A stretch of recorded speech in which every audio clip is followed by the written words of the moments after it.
Hello creative community, how are you. So आज हम discuss करेंगे एक बहुत ही इम्पॉर्टेंट टॉपिक पर, जो कि है Apple pencil versus Wacom pen. मेरे बहुत सारे फ्रेंड्स मुझसे पूछते हैं कि यार मैं आईपैड खरीदूं या फिर वैकॉम का टैबलेट खरीदूं, बिकॉज दोनों में पेन से ही वर्क होता है। आप एप्पल पेंसिल ले सकते हैं, ये एप्पल पेंसिल है, ये वैकॉम का पेन है, बट दोनों में डिफरेंस क्या है, क्या हम किससे ज़्यादा अच्छे से ड्राइंग कर सकते हैं, किससे ज़्यादा अच्छे से हम अपना इलस्ट्रेशन वर्क कर सकते हैं। आज हम उसके बारे में पूरा डिटेल में डिस्कस करेंगे फ्रेंड्स। तो चलिए हम सबसे पहले डिस्कस करते हैं इन पेन्स के फिजिकल अपीयरेंस के बारे में। यहाँ पे आप देख पा रहे हैं, ये है pro pen 2, Wacom pro pen 2। ये है वैकॉम आर्ट पेन एंड ये है वैकॉम प्रो पेन। ये जनरेशन 1 है, ये जनरेशन 2 है। इसी के साथ यहाँ पे हमारे पास दो एप्पल पेंसिल हैं। ये आप देख पा रहे होंगे, ये एप्पल पेंसिल जनरेशन 1 है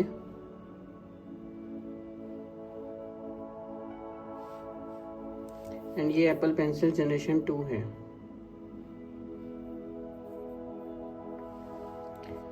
ओके, तो सबसे पहले बात करते हैं वैकॉम के पेन की। यहाँ पे आप इसका लुक एंड फील देख पा रहे होंगे। ये जो मटेरियल है ये रबर का है और ये प्लास्टिक का है। इसी के साथ यहाँ पे हमें दो बटन दिए गए हैं, जिसको आप अपने नीड के अकॉर्डिंग सेट कर सकते हैं जैसा भी आप चाहें। और यहाँ से आप इसका फ्रंट पार्ट खोल के ये रिंग आप चेंज कर सकते हैं। अगर आपके पास कई सारे वैकॉम पेन्स हैं तो उनको डिफ्रेंशिएट करने के लिए आप अलग अलग कलर के रिंग्स लगा सकते हैं। और हर एक पेन के स्टैंड के अंदर आपको निब्स मिलती हैं जो आप चेंज कर सकते हैं। इसी तरह से ये वैकॉम का आर्ट पेन है। इस आर्ट पेन के अंदर क्या फंक्शनैलिटी है कि आप इसको टिल्ट करेंगे तो आप टिल्ट करने पे, जैसे हम ब्रश से पेंटिंग करते हैं तो थोड़ा सा टिल्ट करते हैं, इसमें टिल्ट फंक्शनैलिटी है। आप टिल्ट का भी यूज़ कर सकते हैं। सेम वे से इसके अंदर भी आपको निब्स मिल जाएंगी, आप कस्टमाइज कर सकते हैं निब्स इसमें भी।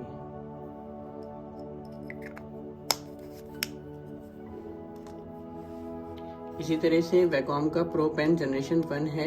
इसका प्रेशर सेंसिटिव लेवल 2048 है एंड प्रो पेन 2 का प्रेशर सेंसिटिव लेवल 8000 समथिंग है।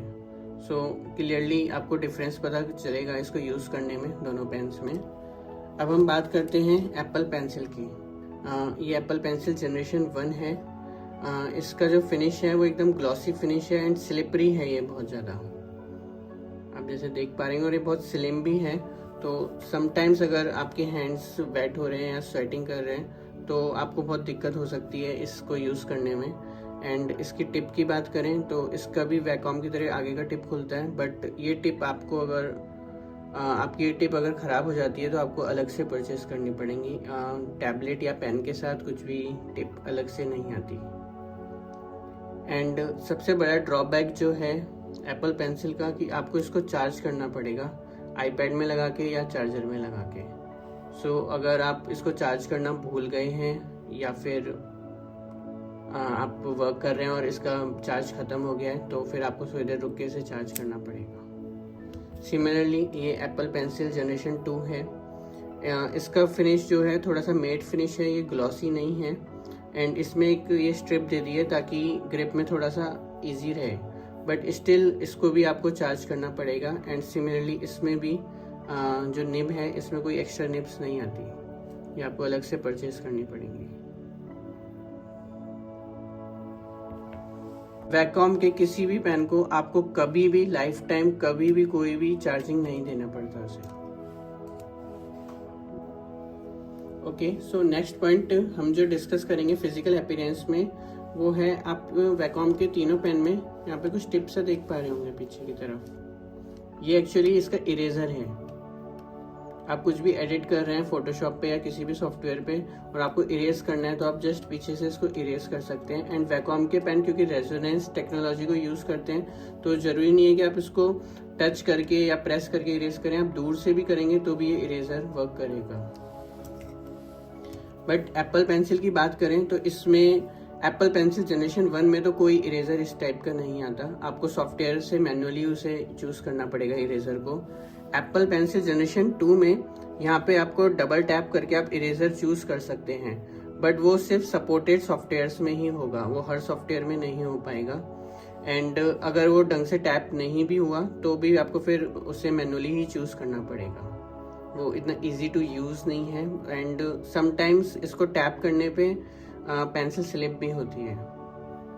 ओके, सो नेक्स्ट टॉपिक है हमारा यूजेबिलिटी एंड इजीनेस। सो इसके लिए मैं आपको वैकॉम के टैबलेट पे ही डायरेक्ट इसको यूज़ करके दिखाऊंगा।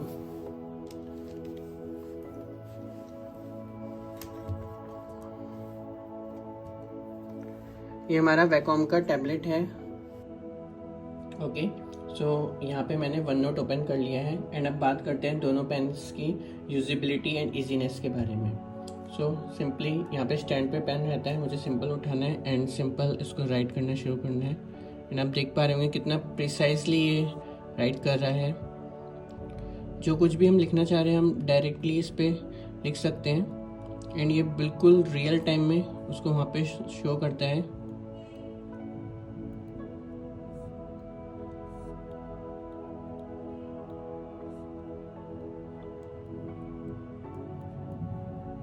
एंड अगर इसे अब इरेज करना है तो हमें पेन की बैक टिप से इसको जस्ट हल्के से रब करना है एंड ये पूरा का पूरा इरेज हो जाएगा। आप देख पा रहे होंगे कितना कन्वीनियंट है इसको इरेज करना एंड कुछ भी लिखना एंड कुछ भी नोट्स बनाना बहुत ही कन्वीनियंट है वैकॉम के टैबलेट को यूज़ करके। अब हम बात करते हैं आईपैड की। ओके, ये हमारा आईपैड है एंड ये इसकी एप्पल पेंसिल है, इसमें अटैच रहती है मैग्नेटिकली। सो हम इसको अनलॉक करेंगे। सो आप देख पा रहे होंगे जो नोट मैंने वहाँ पे बनाया था वो यहाँ पर भी है एंड ये ऑटोमेटिकली सिंक्रोनाइज हो रहा है। अब मैं आपको यहाँ पे भी सेम चीज़ लिख के दिखाता हूँ। सो मैंने यहाँ पे पेंसिल सेलेक्ट कर ली है एंड आप देख पा रहे होंगे इसमें राइटिंग उतनी अच्छी नहीं आ रही जितना वहाँ पे आ रही थी, बिकॉज इसका एक बहुत बड़ा रीज़न है। यहाँ पे जो फिनिश है हमारे पास जो वैकॉम टैबलेट्स में रहती है वो मेट फिनिश टेक्सचर्ड ग्लास रहता है और यहाँ पे ग्लॉसी ग्लास है जो कि बहुत स्लिपरी है, तो आपको ऐसा फील होता है कि आप पेंसिल से ग्लास पे लिख रहे हैं। बट वैकॉम के टैबलेट पे लिखते वक्त आपको एकदम रियल पेपर वाली फील आती है, आपको लगता ही नहीं है कि आप ग्लास पे लिख रहे हैं, वो इतना स्मूथ है। बट यहाँ पर आप अपनी राइटिंग उतनी अच्छी शो नहीं कर सकते बिकॉज यहाँ पे पेंसिल बहुत ज़्यादा स्लिप होती है। एंड यहाँ पे आपको इरेजर का चूज करना है तो आपको यहाँ पे डबल टैप करना है एंड देन आप इसको इरेज कर सकते हैं। बट समटाइम्स ये डबल टैप को एक्सेप्ट नहीं करता है एंड आपको मैन्युअली फिर यहाँ से चूज करना पड़ेगा उसको।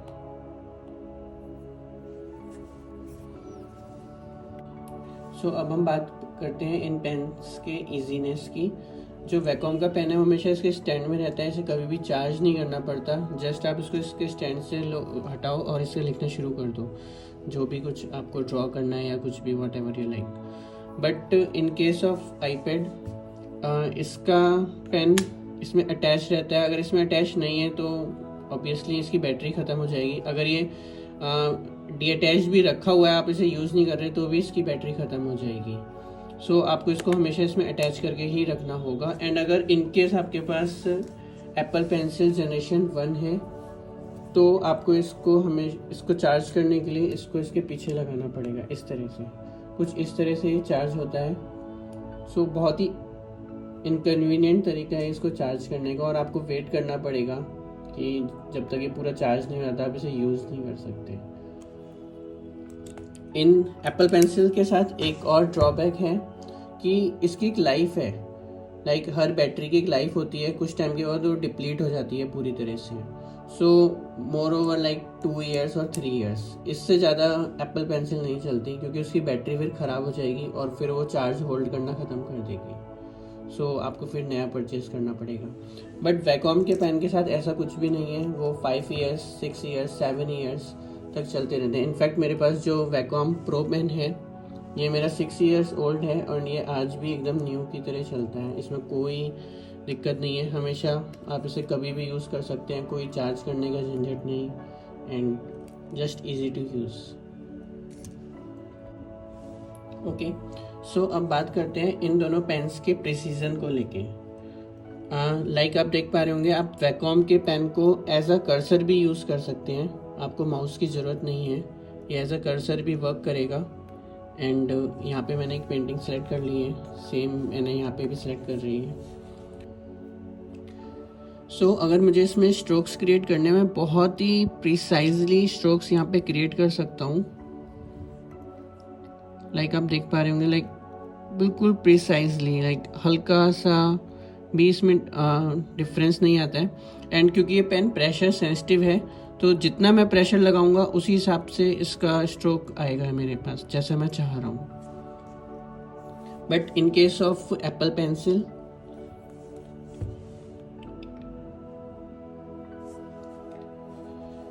सो सेम पेंटिंग हम यहाँ पे ट्राई कर रहे हैं एंड यहाँ पे मैं स्ट्रोक्स क्रिएट कर रहा हूँ। तो आप देख पा रहे होंगे, मैं इसको बहुत प्रिसाइजली क्रिएट करने की कोशिश कर रहा हूँ, बट हमेशा हल्का सा उसमें डिफरेंस आ जाता है, जहाँ पे पेंसिल का स्ट्रोक होता है और जो जैसा मैं चाह रहा हूँ वो वैसा कभी आ ही नहीं पाता। मोरोवर, अगर हम सॉफ्टवेयर की बात करें तो यहाँ पर वैकॉम के टैबलेट क्योंकि आपके सिस्टम से कनेक्टेड है, तो आपको एक कंप्लीट फोटोशॉप सॉफ्टवेयर या फिर जो भी आप यूज़ करना चाहते हैं आपको कंप्लीट सॉफ्टवेयर मिलेगा। बट यहाँ पे उसका जो ऐप वर्जन होता है आपको उसी से ही काम चलाना पड़ेगा, आपको कंप्लीट प्रोफेशनल सॉफ्टवेयर यहाँ पे नहीं मिल पाएगा। नाउ नेक्स्ट हम डिस्कस करते हैं इसके पोर्टेबिलिटी के बारे में।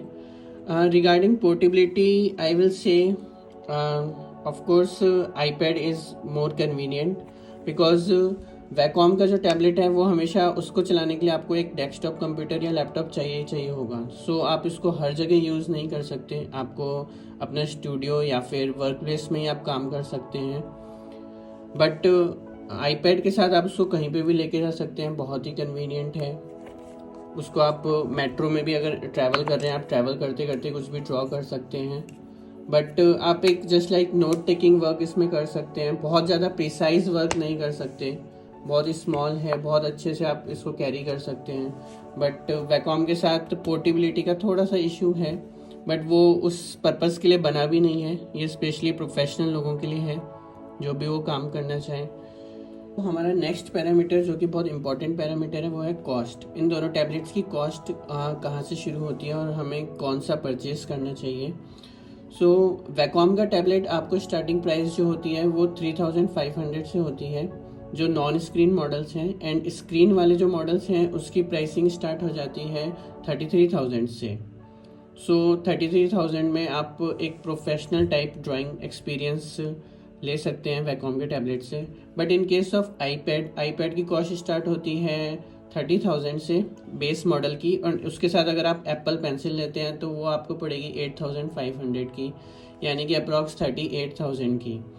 एंड वो भी बेस मॉडल है, सो आपको जनरेशन 1 एप्पल पेंसिल लेनी होगी उसके साथ। अगर आपको चाहिए जनरेशन 2 तो एटलीस्ट आपको आईपैड मिनी लेना पड़ेगा जो कि है 47,000 का, प्लस आपको एप्पल पेंसिल लेनी पड़ेगी जो कि है 11,900 की। So it goes around 60,000। So I think of course Wacom is the first choice for the artist. And अगर आपको प्रोफेशनल यूज़ करना है, आपको पोर्टेबिलिटी इतना मैटर नहीं करती, तो then I will suggest definitely go for Wacom tablet, because आप उससे हर तरह का वर्क कर सकते हैं और बहुत ही प्रिसाइज वर्क कर सकते हैं। सो गाइस, आई होप मेरी इस वीडियो से आपको काफ़ी क्लैरिटी मिल गई होगी कि आपको वैकॉम का टैबलेट लेना है या फिर आईपैड लेना है। Basically it goes to portability versus professional work. अगर आपको प्रोफेशनल वर्क करना है you should definitely go for Wacom tablet. कोई अदर टैबलेट उसके टक्कर का वर्क कभी नहीं कर पाएगा, आईपैड तो कभी भी नहीं कर पाएगा। सो एंड अगर आपको पोर्टेबिलिटी चाहिए तो definitely you should go for iPad, that's a different thing completely. And Wacom के टैबलेट को आप एक सेकेंडरी स्क्रीन की तरह भी यूज़ कर सकते हैं, वो भी इसका एक बहुत बड़ा प्लस पॉइंट है। आप एक कंप्यूटर में वैकॉम का टैबलेट लगा तो आप हमेशा उसको सेकेंडरी स्क्रीन की तरह यूज़ कर सकते हैं। अगर आप उसको यूज़ नहीं भी कर रहे हैं तो भी वो सेकेंडरी स्क्रीन हमेशा आपके सामने रहेगा। So that's all for today guys. अगर आपको स्टिल और भी कोई क्वेश्चन है तो आप मुझे मेल कर सकते हैं business@js.me, या मेरी वेबसाइट पर जाके फ्री में अपॉइंटमेंट बुक कर सकते हैं www.js.me. So that's it, and subscribe this channel and keep watching. Thank you.